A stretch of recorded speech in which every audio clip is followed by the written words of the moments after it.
Bismillahirrahmanirrahim. Alhamdulillah wassalatu wassalamu ala Rasulillah wa ala alihi wa sahbihi wa man wala. Asyhadu an la ilaha illallah wahdahu la syarikalah wa asyhadu anna Muhammadan abduhu wa rasuluh. Kaum muslimin dan muslimat yang dimuliakan oleh Allah Subhanahu wa taala. Di sore yang berkah, di hari yang mulia ini, di bulan suci Ramadan, kembali bersama-sama kita akan melanjutkan kajian kitab Al-Mu'tamad fil Fiqh Syafi'i, di mana materi kita telah sampai pada pembahasan niat, di mana sebelumnya kita telah jelaskan tentang rukun-rukun niat, syarat-syarat niat, dan sekarang kita akan masuk pembahasan yang berkaitan dengan hukum-hukum niat. Yang pertama, kesalahan dalam al-wasf, penyebutan atau penentuan niat. Idza nawa yauman, jika ia berniat suatu hari, kemudian dia salah dalam wasf, dia keliru dalam pengucapan niatnya,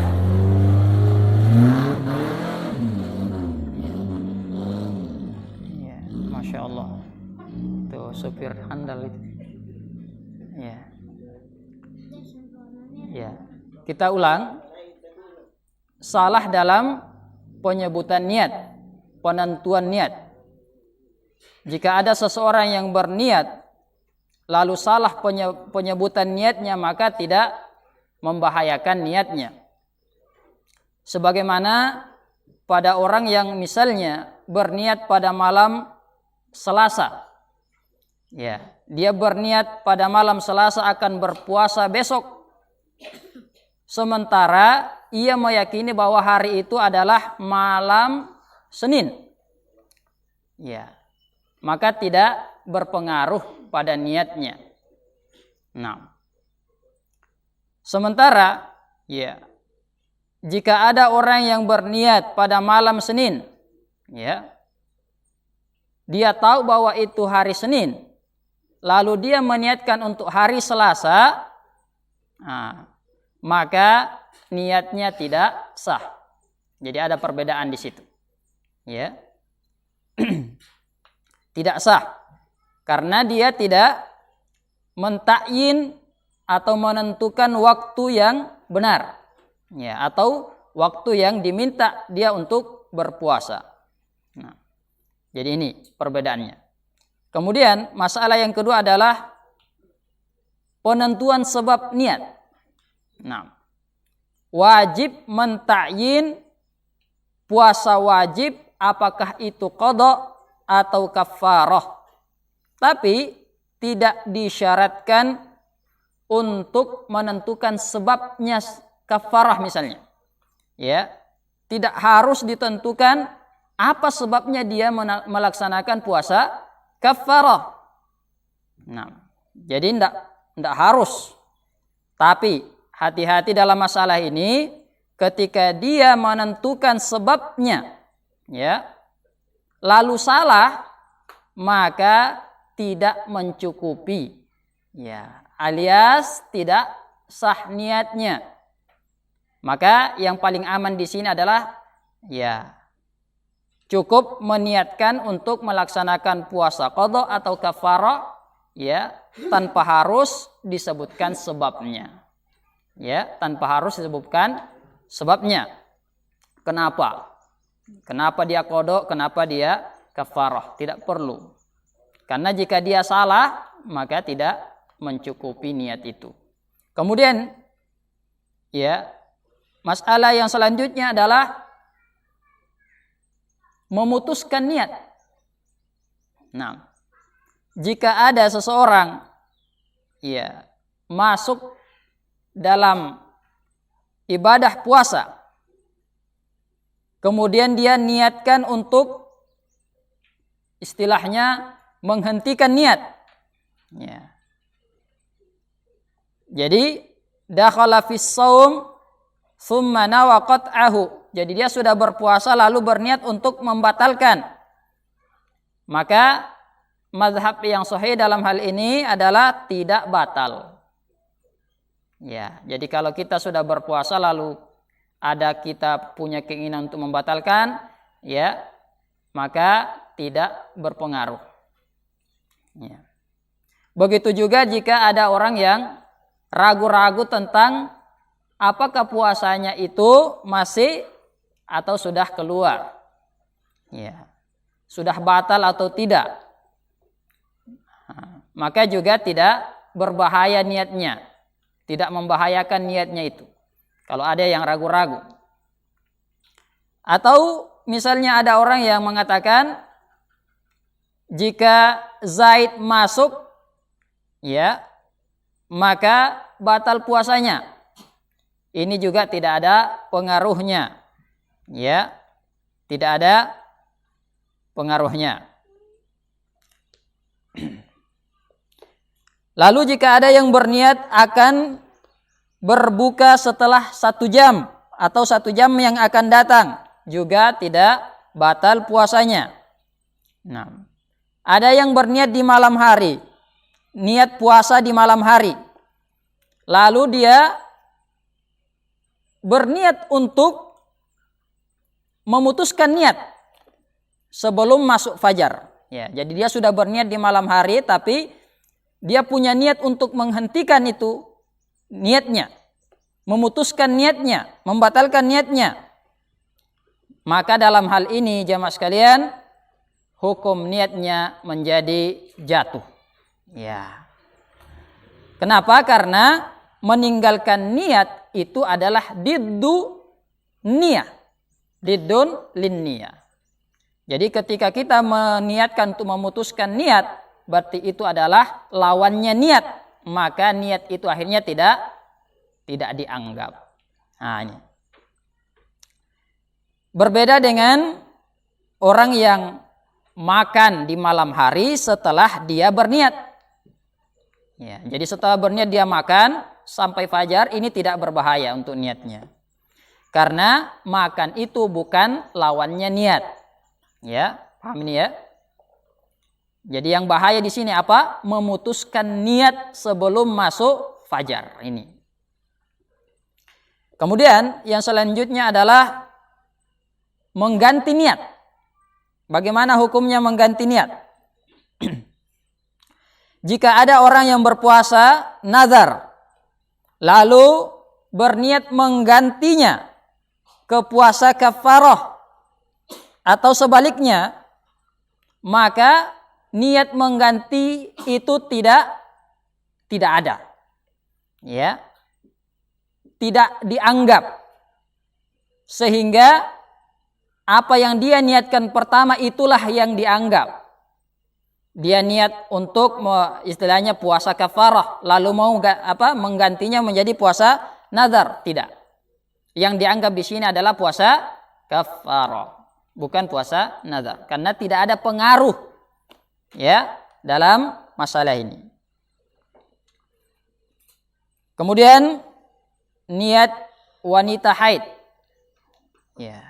Jika ada wanita haid berniat untuk berpuasa besok sebelum berhenti darah haidnya, lalu di malam hari berhenti darahnya, ya, maka dalam mazhab kita, jika wanita itu adalah wanita yang baru haid, ya, lalu di malam hari itu telah ya berada dalam kondisi haidnya sudah hampir selesai. Nah. Atau wanita ini adalah wanita yang sudah terbiasa haid dan kebiasaannya itu adalah sudah mau selesai. Ya, jadi dia sudah mau berniat puasa besok ini karena dia tahu bahwa sudah mau selesai haidnya. Maka jika malam itu berhenti itu haid, maka puasanya besok itu sah. Ya, puasanya besok itu sah. Mengapa?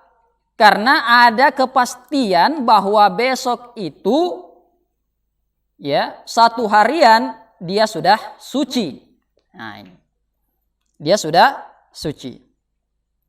Begitupun jika kebiasaannya, ya ini kebiasaan wanita ini misalnya, dia berniat malam hari tapi dia masih belum meyakini apakah besok ini sudah berhenti haidnya. Jadi bukan aktsarul haid, adanya atau kebiasaannya bukan yang hampir selesai, tapi pada malam hari itu selesai. Ya, malam hari itu selesai, berhenti haidnya, maka niatnya dianggap sah dan puasanya juga sah. Nah, karena zahirnya di sini adalah istimraru adat. Ya, berlanjutnya itu kebiasaan seperti itu. Adapun jika ada wanita yang punya kebiasaan haid, ya sudah terbiasa ini haid, atau ada orang yang tidak punya kebiasaan, belum punya kebiasaan, ya dianggap dengan wanita yang baru pertama haid, ya, dia belum tahu kebiasaannya. Lalu pada malam harinya itu tidak, ya istilahnya belum hampir selesai ini haidnya. Ya. La yatimmu aktsarul haid fil lail. Au kanat laha 'adatun mukhtalifah. Ada wanita yang punya kebiasaan-kebiasaan yang berbeda-beda. Dari bulan ke bulan berbeda kebiasaannya. Maka dianggap puasanya tidak sah. Ya. Jadi kalau ada wanita ini punya kebiasaan ya berbeda-beda, lalu malamnya itu istilahnya belum hampir selesai ini haidnya, dia masih merasa masih banyak ini, nah, maka puasanya tidak sah. Mengapa jamaah sekalian? Karena dia dibumbui keraguan-raguan. Ya, dia belum memastikan, ya, belum jazim ini niatnya. Nah, kemudian dia juga belum membangun kebiasaannya di atas asal, ya, di atas dasarnya. Nah, ini penting dipahami, ya, karena yang seperti ini jamaah sekalian adalah ya hasil ijtihad dari para ulama-ulama kita, ya, khususnya dalam mazhab Syafi'i ini. Sekarang masuk penjelasan tentang at-ta'liq 'alal masyiah. Menggantungkan niatnya itu sesuai dengan masyiah, insyaallah misalnya. Ya. Ada orang mengatakan, "Saya puasa besok insyaallah." Nah, ada di sini misalnya ya, kita yang berniat, "Saya besok puasa insyaallah." Bagaimana ini? Maka ya, jika ada orang yang menggantungkan niatnya dengan mengatakan insya Allah dengan hati dan lisan, jika ucapan insya Allah ini maksud tujuannya adalah tabarruk, ya, mencari berkah, atau dia istilahnya berniat untuk berpuasa, ya, wuqu'us shaum wa baqaul hayata ila tamamihi bi masyiatillah lam yadurhu. Ya, maksudnya begini. Dia menganggap bahwa besok ia masih hidup. Ya. Bahwa besok itu dia akan sempurna puasanya, maka dia katakan insyaallah. Ya, saya puasa besok insyaallah karena saya masih hidup besok insyaallah. Ya. Maka puasa di sini atau niat ini tidak mudarat. Ya, apa istilahnya, niat yang digantungkan dengan insyaallah tidak berbahaya, tidak berpengaruh. Ya, karena yang pertama dia tabarruk, atau yang kedua tadi bahwa dia meyakini besok dia masih hidup. Ya. Nah.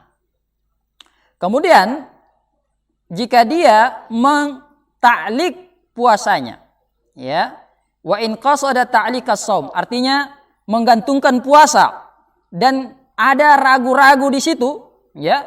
Nah ini. Jadi ada orang puasa, ya, atau niat puasa ya di malam hari. Saya besok puasa insya Allah. Tapi ragu-ragu. Ya. Ragu-ragu. Insya Allahnya di sini ada ragu-ragunya. Insya Allah, ya saya puasa besok. Jadi di dalamnya itu, kayaknya besok saya tidak puasa ini. Ya. Bisa jadi juga saya puasa. Ya, tergantung saya ini. Ya, tergantung kemampuan saya besok.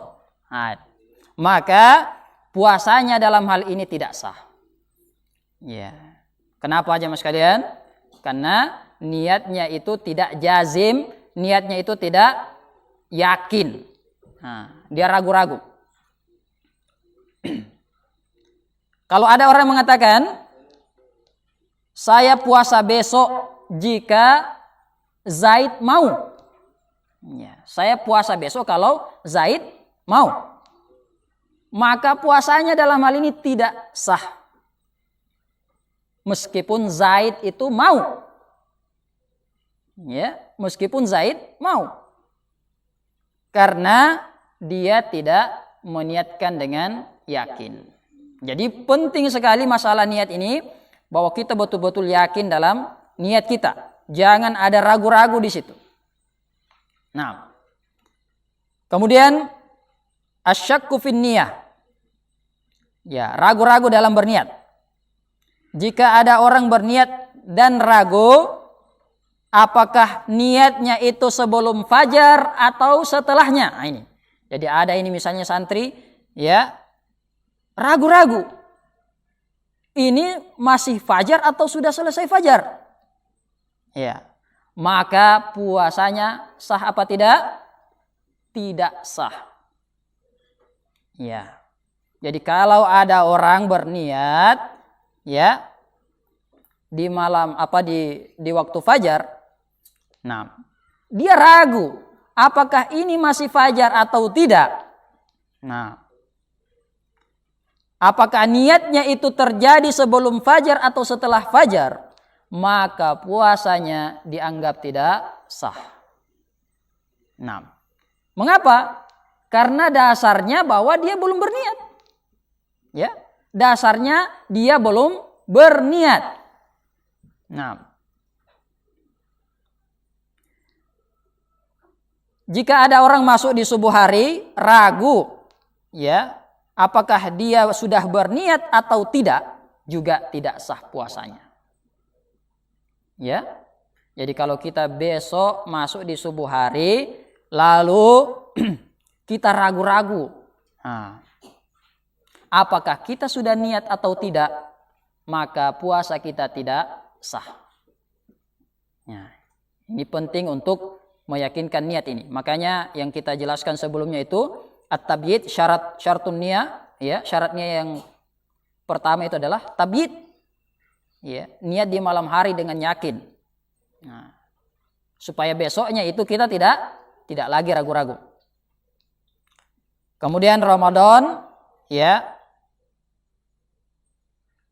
adalah waktu yang sempit. Ya, Ramadan itu waktu yang sempit. Maka tidak boleh berpuasa selain puasa Ramadan di bulan Ramadan. Ya. Tidak boleh kita puasa kafarah di dalamnya, tidak boleh puasa qadha di situ, ya. Yang ada hanyalah puasa Ramadan saja. Baik, nanti kita akan perinci lagi lebih jelas masalah ini, ya, hukum-hukum yang berkaitan dengan niat insyaallah pada kesempatan yang lain. Hadanallahu wa iyyakum ajma'in. Subhanakallahumma rabbana bihamdik, asyhadu an la ilaha illa anta astaghfiruka wa atubu ilaik. Wassalamualaikum warahmatullahi wabarakatuh.